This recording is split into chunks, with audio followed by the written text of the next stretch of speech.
Hello hello hello, welcome welcome welcome back to the channel. मेरा नाम है शुभम जगदीश और मैं स्वागत करता हूं आपका हमारे चैनल के ऊपर।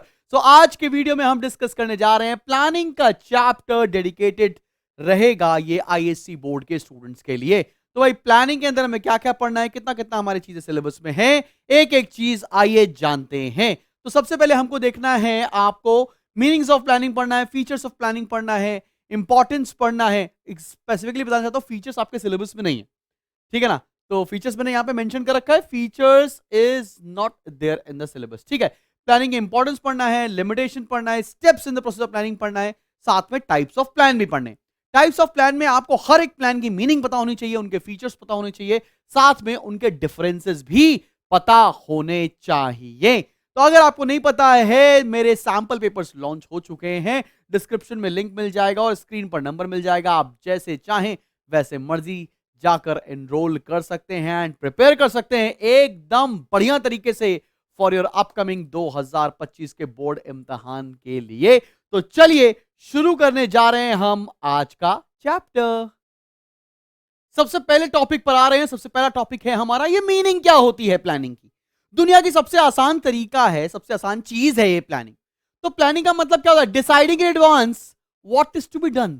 पहले से पता लगा लेना कि मुझे क्या करना है, उसके बारे में डिटेल प्रोसीजर बनाना, मेथड्स बनाना, प्रोग्राम बनाना, वो प्लानिंग कहलाएगा। जैसे मेरे को बोर्ड्स में 95% मार्क्स चाहिए, तो मैंने ये पहले ऑब्जेक्टिव डिसाइड कर लिया है, उसके बाद मैं डिटेल प्लान बना रहा हूं। मैंने सर के परसेंटेज बूस्टर कोर्स में एनरोल कर लिया था, उसके बाद मैं उनके सैंपल पेपर सॉल्व कर रहा हूं, उसके बाद वाईटी के रिवीजन लेक्चर्स देख रहा हूं। इस तरह से आपने डिटेल प्लानिंग करना शुरू कर दिया। लेकिन इम्तिहान में क्या लिख कर आने वाले, इससे मैडम खुश हो जाएं? आओ जरा देखते हैं। Planning is deciding in advance what is to be done. It involves a selection of objective, policy, procedure and programmes from among alternatives. Planning करने का मतलब क्या है? प्लानिंग का मतलब है जो तुमको फ्यूचर में अचीव करना है, उसके लिए डिफरेंट डिफरेंट टूल्स को इस्तेमाल करना, सो दैट आप अच्छे से प्लानिंग कर पाए, आप अपने ऑब्जेक्टिव्स को अचीव कर पाए। आते हैं अगले टॉपिक पर जिसका नाम है इंपॉर्टेंस ऑफ प्लानिंग। एक एक करके सारे पॉइंट्स उठाते हैं। सबसे पहला क्या है? Focuses attention on objectives. Objectives को पूरा करने के लिए प्लानिंग की जाती है, पहला इंपॉर्टेंट। और जितना भी मैं कंटेंट लिख कर दे रहा हूं, इतना ही कंटेंट सेल्फ सफिशिएंट होने वाला है। आप पेपर में लिख के आ सकते हो, पूरे नंबर मिलेंगे। और साथ में ये नोट्स फ्री में सब लोग डाउनलोड कर सकते हो। हमारे फ्री स्टडी मटेरियल सेक्शन, जो एप्लीकेशन का एक सेक्शन है, उसको उसके ऊपर मैं ये नोट्स अपलोड कर दूंगा। सारे सब्जेक्ट्स का ऑलरेडी कर चुका हूं, ये भी मैं कर देने वाला हूं, ठीक है ना। टेंशन लेने वाली बात क्या है, ये आपको मिल जाएगा। पहला, planning makes the goals clear and specific. Planning goals को और क्लियर और स्पेसिफिक बनाते हैं। This is because the objective और goals to be achieved are decided before plans are drawn. भाई प्लानिंग करने से पहले ऑब्जेक्टिव डिसाइड हो जाता है, इसीलिए प्लानिंग आपके ऑब्जेक्टिव्स और गोल्स को और क्लियर कर देती है। जैसे आपको बोर्ड्स में 95% मार्क्स चाहिए, ये ऑब्जेक्टिव हो गया। इस ऑब्जेक्टिव को और क्लियर और अचीवेबल बनाएगा आपकी प्लानिंग। आगे देखते हैं। Planning focuses managerial attention on the purpose for which various activities are to be undertaken. The objective so decided serves as guide for deciding what actions should be taken. Objective को पूरा करने के लिए किस तरह के एक्शंस को लेना है, ये प्लानिंग बताता है। दूसरा, इट मेक्स एक्टिविटीज मीनिंगफुल। कैसे? When goal are clearly defined, actions become meaningful. Management and employees know how their activities relate to the goals of the organization.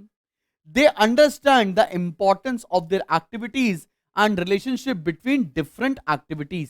अभी देखो, अगर आपने प्रॉपर प्लानिंग कर ली है, तो कौन से एम्प्लॉय को कौन सा काम करना है, कौन सा एम्प्लॉय ऐसा काम कर रहा है जिससे आपका ऑब्जेक्टिव अचीव होने वाले हैं, ये सारी चीजें पता लगने लगती हैं। इसलिए हम बोल सकते हैं कि प्लानिंग मेक्स एक्टिविटीज मीनिंगफुल। आगे बढ़ते हैं। Brings order in place of chaos। भाई अगर आपने प्रॉपर प्लानिंग की है, तो आप उस ऑब्जेक्टिव को अचीव करने के लिए एक तरीके से चलेंगे, आप chaotic वे में काम नहीं कर रहे होगे। लेकिन इम्तिहान में क्या लिखना है? Planning helps the organisation to keep on the right path. Planning ensures clarity in thought and action. By stating in advance how work is to be done, planning provides directions for actions. It avoids aimless and ad hoc actions. भाई हमको पता होता है, let's say हमको पता है कि 95% marks लाने हैं तो हमें सर के सैंपल पेपर को सॉल्व करना पड़ेगा। सर के सैंपल पेपर को सॉल्व करना है, सर के साथ लाइव डिस्कशंस में ज्वाइन करना है जो एप्लीकेशन के ऊपर होगा, तो आपका आपका अप्रोच ज्यादा बेहतर हो जाएगा। It brings order in place of chaos. ठीक है ना। अभी आप क्या कर रहे हो, अभी आप ये वाली बुक से क्वेश्चंस लगा रहे हो, किसी और बुक से क्वेश्चंस लगा रहे हो, आप स्कूल के पेपर दे रखे हैं वो लगा रहे हो, यूट्यूब पे 100 वीडियोस खंगाल रहे हो। ये क्याटिक तरीका है। सीधा सीधा और अच्छा तरीका क्या है कि हमने इनके वन शॉट वीडियो देख रखे हैं, हमको लगता है कि शुभम सर ठीक पढ़ा रहे हैं, इनके दिए हुए सैंपल पेपर्स को सॉल्व कर लेंगे, इनके लाइव डिस्कशंस में ज्वाइन कर लेंगे, बस बल्ले बल्ले और शाबा शाबा आपकी तैयारी हो जाएगी पूरी। This is what effective planning is all about. This is how planning brings order in place of chaos। ठीक है, आगे बढ़ते हैं। Reduces risk of uncertainty. Business enterprises operate in an uncertain environment and face several types of risk. Planning enables these enterprises to predict future events and prepare to face unexpected events। भाई देखो business में ना बहुत सारी uncertainties हैं, कभी कैसा business चलेगा, कभी कैसा नहीं चल पाएगा, क्या दिक्कतें हैं, लेकिन प्रॉपर प्लानिंग आपकी अनसर्टेनिटी को कम करती जाती है। आगे बढ़ते, improves economy of operations. Planning involves selections of the best possible course of action.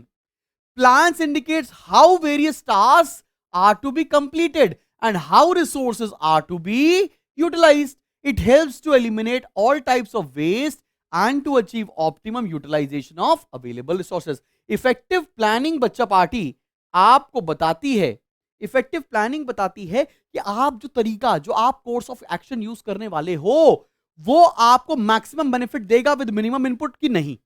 बात समझ में आ रहा है? आप अपने रिसोर्सेस को कैसे इस्तेमाल कर रहे हैं कि आप उनसे से ज्यादा आउटपुट डिटरमाइन कर पाएं, ये प्लानिंग है। इसीलिए बोलते हैं planning improves economy of operations. अगले पॉइंट पर आते हैं।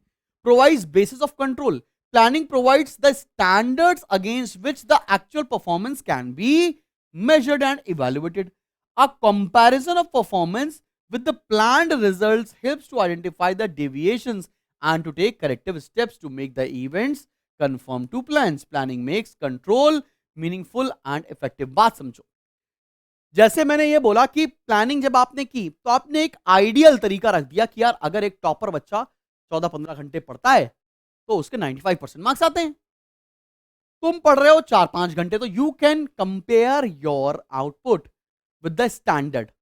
अब इन दोनों के बीच में जो डिफरेंस है, you can take the corrective actions कि भैया मैं पढ़ाई कम कर रहा हूं, मैं 5-6 घंटे ही पढ़ रहा हूं, टॉपर बच्चा तो 14-15 घंटे पढ़ रहा है, तो 7-8 घंटे का जो डेविएशन आ रहा है वो मुझे और पढ़ना है। तो सिमिलरली कंट्रोलिंग को इफेक्टिव बनाने के लिए प्लानिंग जरूरी है, क्योंकि प्लानिंग बताता है कि ये स्टैंडर्ड प्लान है, इसके अकॉर्डिंग आपको अपना गोल अचीव करना है। Promotes innovation and creativity. Sound planning encourages creative thinking. Managers get an opportunity to develop new ideas and apply these ideas in creation of new products and services. This leads to growth and expansion of business. Promotes innovation and creativity क्या होता है भाई? Planning कोशिश करता है कि आप ज्यादा नई नई चीजें सोचो, आपको क्रिएटिव थिंकिंग की तरफ ढकेलेगा, नए प्रोडक्ट डेवलप करोगे, जब नए प्रोडक्ट डेवलप करोगे तो ग्रोथ होना शुरू हो जाएगी आपकी ऑर्गेनाइजेशन की। Facilitates decision making. Decision making involves searching for various alternative courses of action, evaluating them and selecting the best course of action. आपने किया क्या? आपने बहुत सारे ऑप्शन सोचे कि भैया हम अपने ऑब्जेक्टिव को कैसे अचीव कर सकते हैं, फिर आपने उसमें बेस्ट ऑल्टरनेटिव सेलेक्ट किया। हाँ भाई, ये तरीके से मैं प्रोडक्शन करूंगा या इस तरीके से मैं अपने काम को करूंगा जिससे मेरा ऑब्जेक्टिव पूरा हो सकेगा।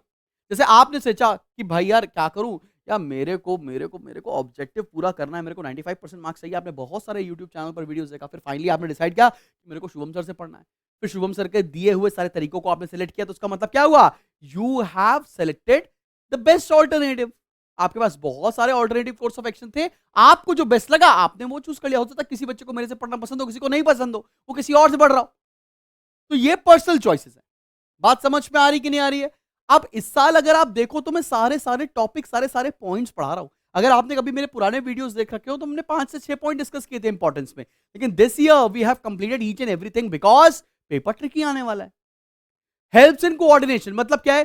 Planned targets and programs serve as the basis for harmonizing the efforts of different departments, sections, and individuals.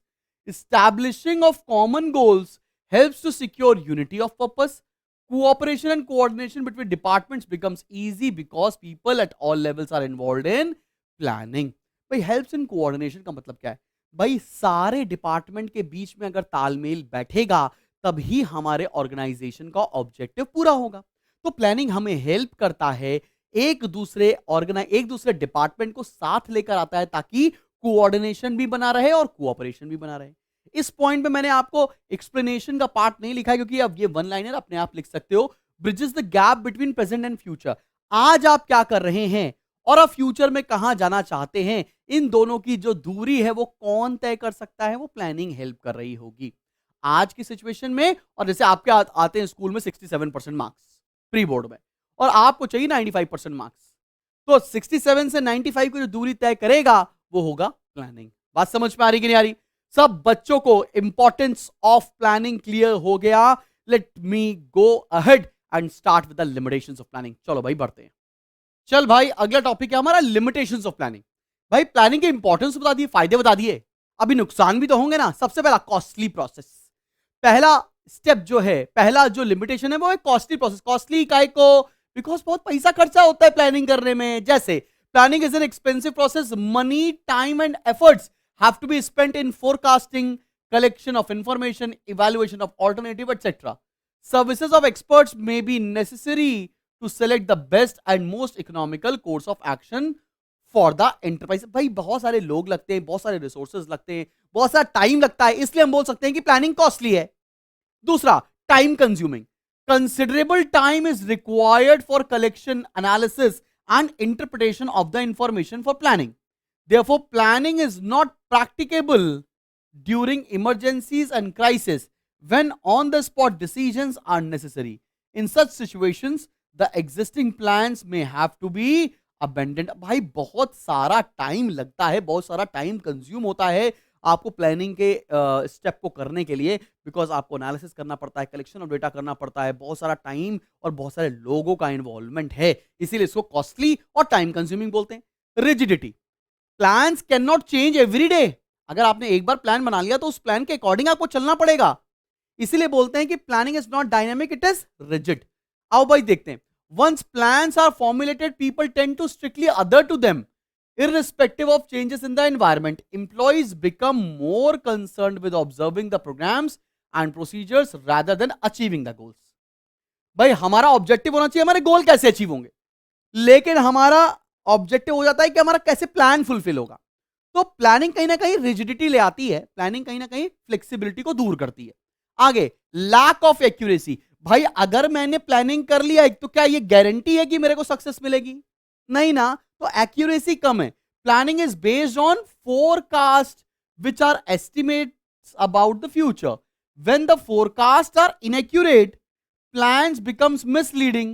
The degree of inaccuracy increase as the plan period increases. जैसे जैसे आप, भाई देखो प्लानिंग एक्यूरेट कैसे हो जाएगी, बिकॉज वो forecasting पे डिपेंडेंट है. हमने सोचा कि ऐसा होगा फ्यूचर में और वैसा नहीं हुआ, तो हम बोल सकते हैं कि प्लानिंग हमारी एक्यूरेट नहीं है. ठीक है ना. प्लान हमारा मिसलीड हो गया. जितना लंबा प्लान होगा उतना ज्यादा मिसलीडिंग होने के चांसेस हो सकते हैं, उतना ज्यादा इनएक्यूरेट होने के चांसेस होते हैं. False sense of security. मतलब अगर मैंने प्लानिंग कर ली है तो मुझे लगता है कि मैंने गोल ही अचीव कर लिया है, जो कि ऐसा नहीं है. प्लानिंग आपको झूठी तसल्ली देता है. जैसे आपने सोच लिया कि भैया मैं ये सब करने वाला हूं, मैं सर का दिया पढ़ाने वाला हूं. अभी पढ़ा क्या तुमने? पढ़ाने वाला हूं. पढ़ा नहीं है तुमने, तो तुम्हारे लिए फॉल्स सेंस ऑफ सिक्योरिटी है. इसका मतलब क्या है? Detailed planning may create a feeling among employees that everything has been taken care of. They may consider work as per plans as fully satisfactory. They may fail to improve performance and may confine themselves to fulfilling the requirements of plans. तो कई बार आपको झूठी तसल्ली देने का काम भी करता है planning, which is again a limitations for planning. Psychological barriers. Psychological barriers का मतलब क्या है? People get accustomed to attitudes, beliefs and traditions and they resist changes in established practices and behavior. Psychological barrier का मतलब मेरे जो employees काम कर रहे हैं वो आज भी पुराने ढर्रे पे काम कर रहे हैं, वो चेंज होने को तैयार नहीं. पहले एआई नहीं था, अभी एआई आ गया. आप अपना मेथड्स को चेंज नहीं करना चाह रहे हो बिकॉज आपका कहीं ना कहीं साइकोलॉजिकल बैरियर है, तो ये भी अगेन प्लानिंग की लिमिटेशन होती है। आगे बढ़ते, इसके बाद क्या दे रखा है, एक्सटर्नल लिमिटेशंस, मतलब changes in business environment restricts freedom of planning for management, जैसे changes in technology, changes in government policies, legislative enactments, industrial unrest in the country are important external limitations on the planning. भाई हमने तो planning किया कि सारी situation ठीक है, अब लड़ाई हो गई इंडिया पाकिस्तान में, लड़ाई हो गई इंडिया चाइना में, ये हमारे लिए प्लानिंग को रिस्ट्रिक्ट कर देगा, तो ये मेरी एक्सटर्नल लिमिटेशंस है। कोई नई टेक्नोलॉजी आ गई, कुछ गवर्नमेंट की पॉलिसीज चेंज हो गई जो हमारे बिजनेस पे डायरेक्टली इंपैक्ट कर रही है, तो ये क्या हो जाएगा, ये हो जाएगा external limitations. And last but not the least is human element.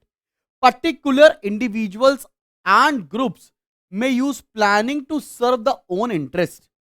They try to influence goal setting and formulation of plans to suit their human interest, ignoring the larger interest of the organization. कई बार planning करने वाले अपना interest ऊपर रखते हैं और organisation के गोल को वो पीछे छोड़ देते हैं, तो ह्यूमन एलिमेंट की वजह से भी कई बार planning becomes a limitation for the entire organisation. तो भाई आई होप तुम्हें लिमिटेशन समझ में आया। अब सबसे इंपॉर्टेंट टॉपिक की तरफ बढ़ने जा रहे हैं, इसका नाम है स्टेप्स इन प्लानिंग प्रोसेस। तो चलिए शुरू करते हैं। चलो बच्चे पार्टी, आते हैं हम लोग अपने अगले टॉपिक पर, स्टेप्स इन प्लानिंग प्रोसेस। इस चैप्टर का सबसे इंपॉर्टेंट टॉपिक है ये। अब याद रखना, जब भी आपसे पेपर में स्टेप्स पूछे जाएंगे, आपको ऑर्डर फॉलो करना जरूरी है। आपसे 3 नंबर में क्वेश्चन आए, 4 नंबर में क्वेश्चन आए, 5 नंबर में क्वेश्चन आए या 1 नंबर में क्वेश्चन आए, आपको सारे स्टेप्स लिखना अनिवार्य है, वो भी लाइन बाय लाइन। जैसे सबसे पहला स्टेप होता है सेटिंग ऑब्जेक्टिव्स, अभी डिस्कस भी करेंगे। दूसरा स्टैब्लिशिंग प्लानिंग प्रीमाइसेस। तीसरा आइडेंटिफाइंग ऑल्टरनेटिव्स। चौथा इवैल्यूएशन एंड चॉइस। पांचवा formulating derivative plans. Sixth searching cooperation या सिक्योरिंग कोऑपरेशन, यहां लिख सकते हैं सिक्योरिंग कोऑपरेशन। और फिर फॉलो अप ऑफ प्लान्स या फॉलो अप एक्शन, हम इसका अगला पॉइंट लिख सकते हैं। अब इसी ऑर्डर में आपको लिख कर आना है। आइए एक एक करके सारी बातें समझते हैं। पहला पॉइंट है हमारा सेटिंग ऑब्जेक्टिव। सेटिंग ऑब्जेक्टिव्स क्या कह रहा है, सबसे पहले प्लानिंग को स्टार्ट करने से पहले आपको पता होना चाहिए कि आपको अचीव क्या करना है। जैसे आपने डिसाइड कर लिया कि आपको बोर्ड्स में 95% मार्क्स चाहिए, तो this is what, this is setting objectives. मतलब first step in planning is to define and describe clearly the objectives of the organisation as a whole and each of its individual departments. हर पूरे organisation का क्या objectives है, हर department का क्या objectives है, सब कुछ डिसाइड कर लेना पहला स्टेप है। दूसरा, developing the planning premises. Once the objective is to be achieved are set, the next step involves establishing the premises or assumptions about the future. Premises का मतलब assumptions होता है, ठीक है ना। Planning premises provide the environment or boundaries within which plans is to be executed. Planning premises क्या बताता है, Planning premises बताता है कि किस बाउंड्री के अंदर आपको अपने ऑब्जेक्टिव्स को अचीव करना है। बात समझ में आ रही है? सब बच्चों को 2 पॉइंट समझ में आ गया।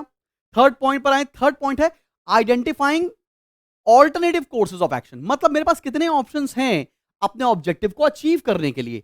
Once the objectives and planning premises are established, it becomes necessary to discover the various courses of action which may be used to achieve the established objectives. ठीक है ना। अब आपके पास बहुत सारे ऑप्शन हैं, आप किसी एक ऑप्शन को चूज करके अपने ऑब्जेक्टिव्स को अचीव कर सकते हो।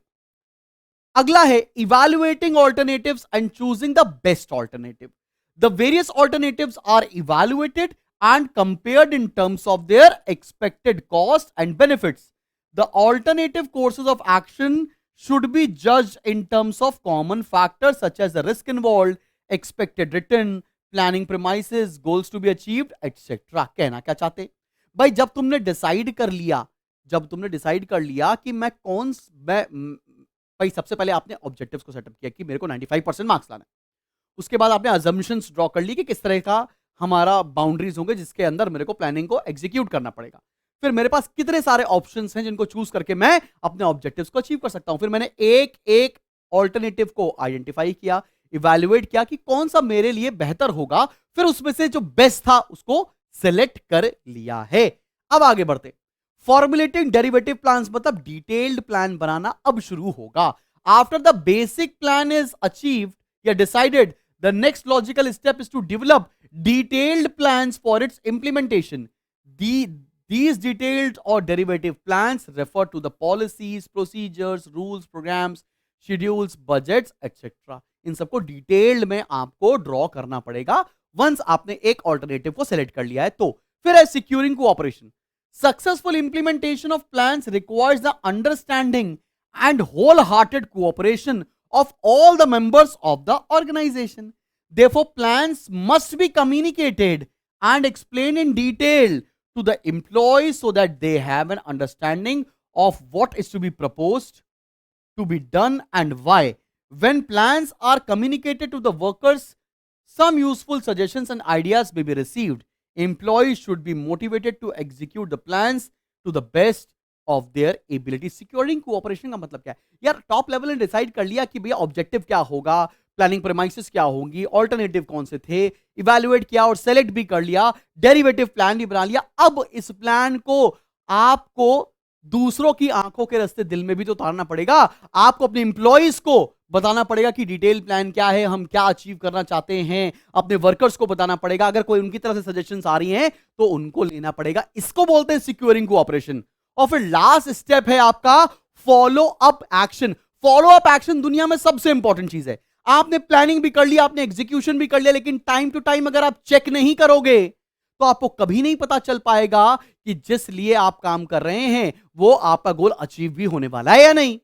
आगे देखते हैं भैया। Existing plans are reviewed at periodic intervals to ensure their relevance and effectiveness. After implementation of plans certain facts may be become known that were not even the thought earlier. Whenever necessary, the plans must be revised in the light of these facts and changing environment. भाई execution के बाद ही पता चलता है कि planning में क्या दिक्कतें हैं, तो एक एक करके आपको follow up action timely review करते रहना पड़ेगा और प्लानिंग को अपनी इंप्रूव करते रहना पड़ेगा। So this is what steps of planning all about. और ये आपके पेपर में 2025 में दिखने वाले हैं बोर्ड इम्तिहान के अंदर। ऐसे बाहें फैलाकर आपका इंतजार कर रहे होंगे, इसे ध्यान से पढ़ना। और अब बढ़ते हैं अपने अगले टॉपिक की तरफ जो कि सबसे फालतू टॉपिक है। चलो भाई लोग, अब हम बढ़ने जा रहे हैं टाइप्स ऑफ प्लान्स के ऊपर। बेहतरीन टॉपिक है ये, बहुत कंफ्यूजिंग भी है और इस बार पेपर में आपको केस स्टडीज के रूप में मिलेगा भी, ठीक है ना? हाँ, मैंने एक list of case studies upload कर दिया है सैंपल पेपर में। जो बच्चे एनरोल कर चुके हैं, आप जाकर फटाफट से प्लानिंग की केस स्टडी सॉल्व कर डालो। अब ये बढ़िया चीज क्यों है भाई, समझना। सबसे पहले हमको पता होना चाहिए कि टाइप्स ऑफ प्लान में आपको मीनिंग, फीचर्स और डिफरेंस पता होना चाहिए। डिफरेंस मैं आपके ऊपर जिम्मेदारी दे रहा हूं, मैंने आखिरी में इस पे पिन भी कर दिए हैं। ऑब्जेक्टिव्स और फीचर्स, जिनके फीचर्स हमारी सीबी गुप्ता किताब में नहीं है आप उसको स्किप कर सकते हैं, जिनके हैं वो यहां पर आपको मिल जाने वाले हैं। चलो भाई देखते हैं। और जब भी कभी फीचर्स में दिक्कत आए तो जो मीनिंग है उसी को अगर हम स्टेप बाय स्टेप या अलग अलग सेग्रीगेट करके लिख देंगे तो उसके फीचर बन जाते हैं, ये तुम्हें पता होना चाहिए। चलो भाई, ऑब्जेक्टिव क्या होता है मेरी जान, आओ समझते हैं ये ऑब्जेक्टिव क्या है। Every organisation is established to achieve some purpose which are called its objectives. तो क्या मैं ऑब्जेक्टिव को पर्पस बोल सकता हूं? आंसर है yes. Objectives are the ends और results to be achieved. All the activities of an organization and all functions of management are directed towards the objectives. तो ऑब्जेक्टिव का मतलब क्या होता है? वो एंड रिजल्ट जिसके लिए एक ऑर्गेनाइजेशन काम करता है उसको बोलते हैं ऑब्जेक्टिव। अब ऑब्जेक्टिव के फीचर्स क्या हैं जरा देखते हैं। Objective must be clear and specific. जैसे मेरे को बोर्ड्स में 95% मार्क्स चाहिए और मुझे एसआरसीसी में एडमिशन चाहिए, clear and specific. Objective should specify the results to be achieved rather than activities to be performed. Objective result बताता है कि ये अचीव करना है, एसआरसीसी जाना है, 95% मार्क्स लाने, जेवियर्स में एडमिशन लेना, ये मेरा ऑब्जेक्टिव है। End results, objective should be as far as possible to be measurable, stated in the quantitative terms. जो ऑब्जेक्टिव होना चाहिए वो मेजरेबल होना चाहिए, क्वांटिफाइड होना चाहिए, ऐसी चीज को आप मेजर कर सके। They must be time bound. Time bound मतलब कितने दिनों के अंदर आपको अचीव करना है। और objective should provide some flexibility, थोड़ी फ्लेक्सिबिलिटी भी होनी चाहिए। 95% एम करे तो 93, 94 भी आ गए तो भी चलेगा, ऐसा होना चाहिए। बात समझ में आ रही है? Objectives in different areas must be supportive to one another. Objective must be challenging but achievable. ये बहुत अच्छी बात है. चैलेंजिंग होना, जैसे मेरे को एसआरसीसी में एडमिशन चाहिए, चैलेंजिंग है बट अचीवेबल है, बिकॉज आप जैसे बहुत सारे बच्चे मेरे से पढ़ के जाते हैं. Objective should be acceptable to people. ऐसा ऑब्जेक्टिव नहीं होना चाहिए जो दुनिया, तुम्हारा स्टाफ एक्सेप्ट ही नहीं कर पा रहा. यार प्राइम मिनिस्टर बनना है, वो भी भाई इंडिया का प्राइम मिनिस्टर बनना है, ये हमारा ऑब्जेक्टिव है. तो ऐसा हो सकता है पूरा हो जाए, लेकिन जनरली लोग इसको एक्सेप्ट नहीं करेंगे.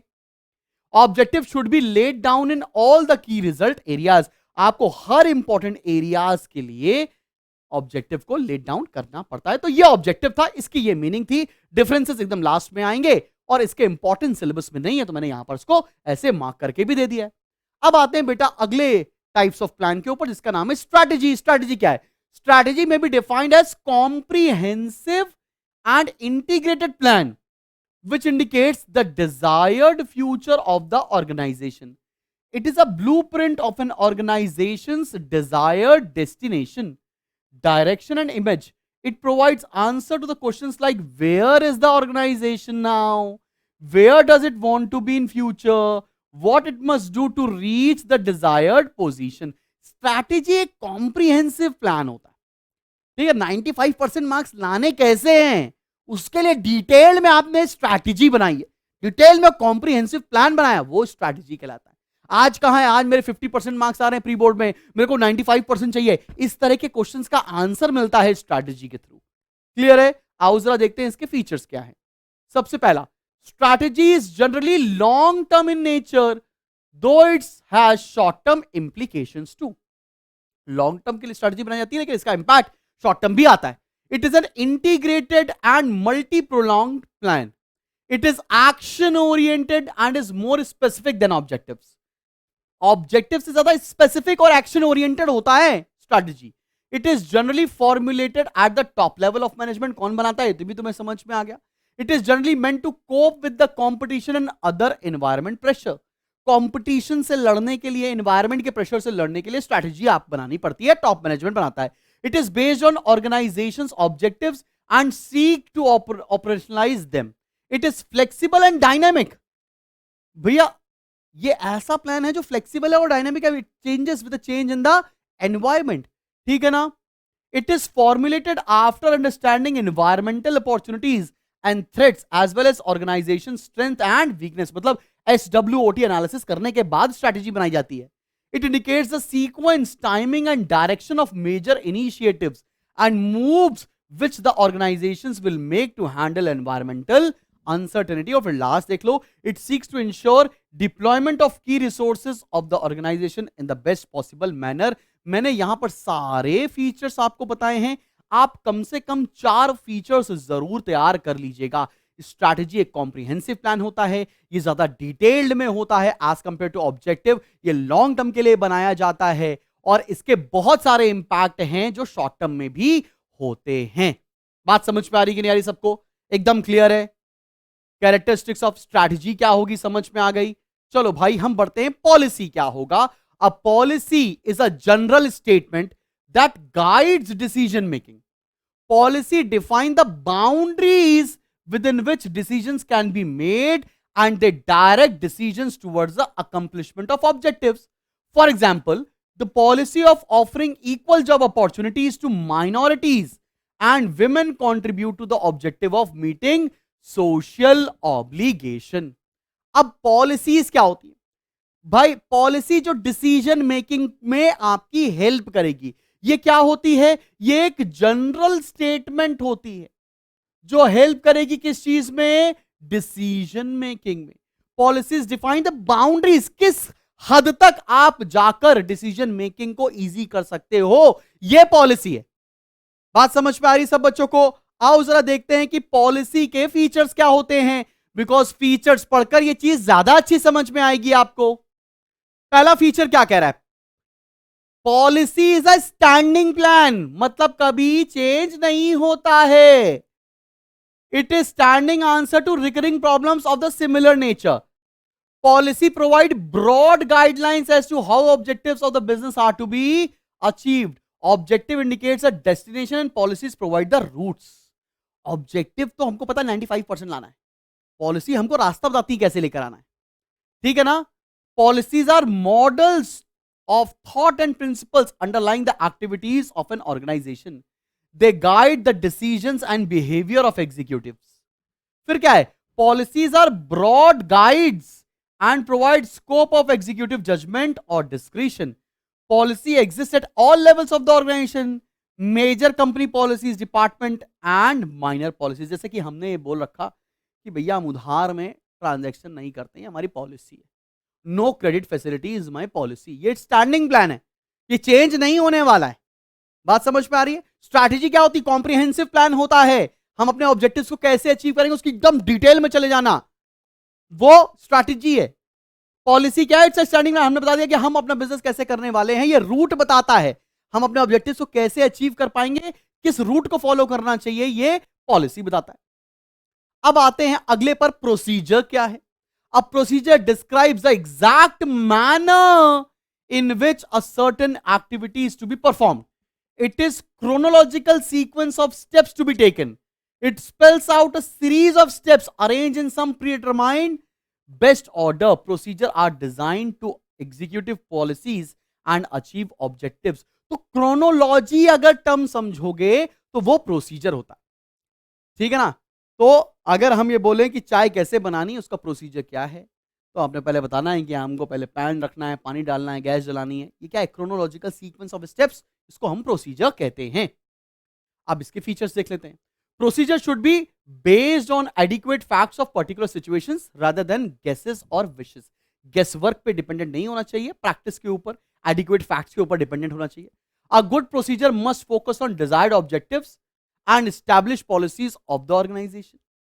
Procedure should be standardized so that responsibility can be easily fixed. Procedure को standardize होना चाहिए, बार बार चेंज नहीं होते रहना चाहिए, ठीक है ना। Procedure should be well balanced, reasonably stable, yet flexible enough for adoption of changing needs and environment. And procedure should be reviewed periodically.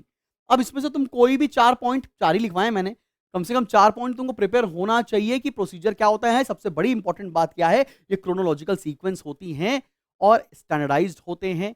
कभी कभी इनको डायनामिक करके चेंज भी किया जा सकता है और इनको पीरियोडिकली रिव्यू भी करना चाहिए, ठीक है ना। आगे बढ़ते हैं और अगले स्टेप पर आते हैं, मेथड्स। और कंफ्यूजन अब और बढ़ने वाला है। Methods are formalised and standardised ways of accomplishing repetitive and routine jobs. ये इसका रेपिटेटिव और रूटीन जॉब्स, ये इसका कीवर्ड है। जैसे डेप्रिसिएशन को चार्ज करने का एक मेथड होता है, straight line method, WDV method, commerce accounts में पढ़ा है ना आपने। For example there are various methods of charging depreciation on fixed assets such as straight line method, diminishing balance method etcetera. Methods provide detailed and specific guidance for day to day actions.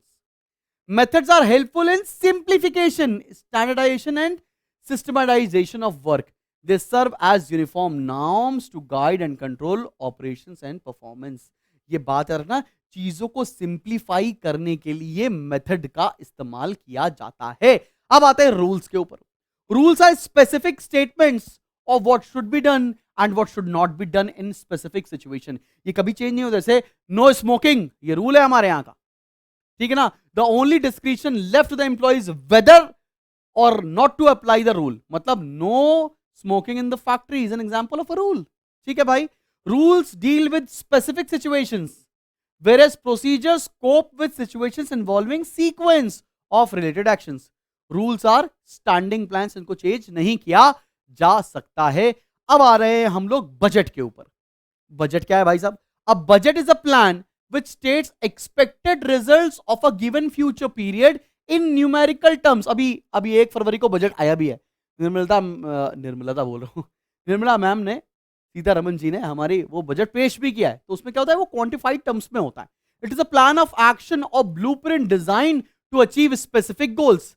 It may be expressed in time, money or physical units. इस terms में budget को mention करना होता है। It is a projection defining the anticipated cost and results and the allocation of resources. A budget reflects capital outlay, cash flows, production and sales target. It expresses organization's objectives in financial and physical units. भाई बात समझो ना, जैसे एक company ने बोला कि मैं इस साल 10 करोड़ रुपए का रेवेन्यू करना चाहता हूं, तो 10 करोड़ ये बजट है।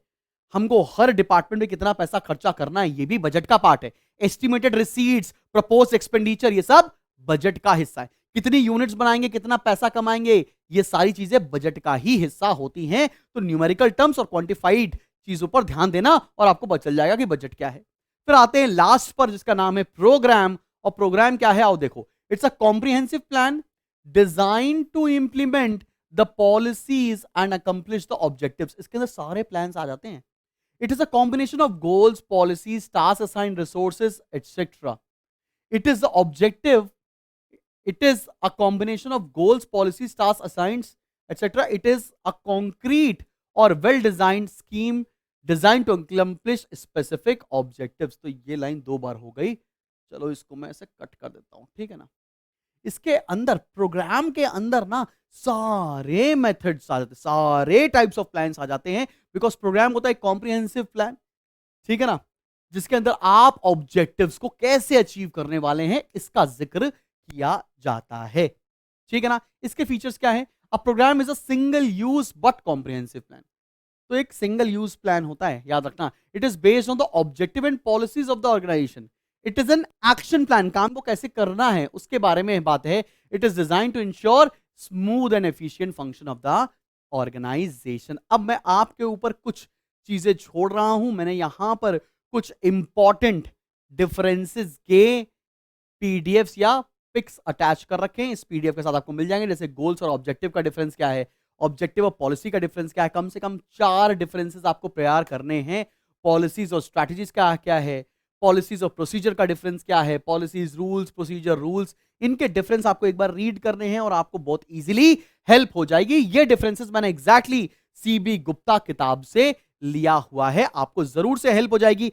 आप बहुत बढ़िया से ये पूरा चैप्टर तैयार करो, साथ ही साथ हमारे सैंपल पेपर्स के अंदर एनरोल कर लोगे तो बेटर अंडरस्टैंडिंग और केस स्टडीज भी आपको मिल जाएंगी, जिससे आप अगले इम्तिहान के लिए बेहतर तरीके से पढ़ाई कर पा रहे होंगे। और ये पूरे चैप्टर का पीडीएफ फ्री ऑफ कॉस्ट मिल रहा है हमारे एप्लीकेशन के फ्री स्टडी मटेरियल सेक्शन पर जाकर आप डाउनलोड कर सकते हैं और जितना मन जाए उतना शेयर कर सकते हैं। Till then take care and मिलते हैं बहुत जल्दी एक नेक्स्ट वीडियो के साथ। Till then keep smiling and keep learning. Wish you all the best.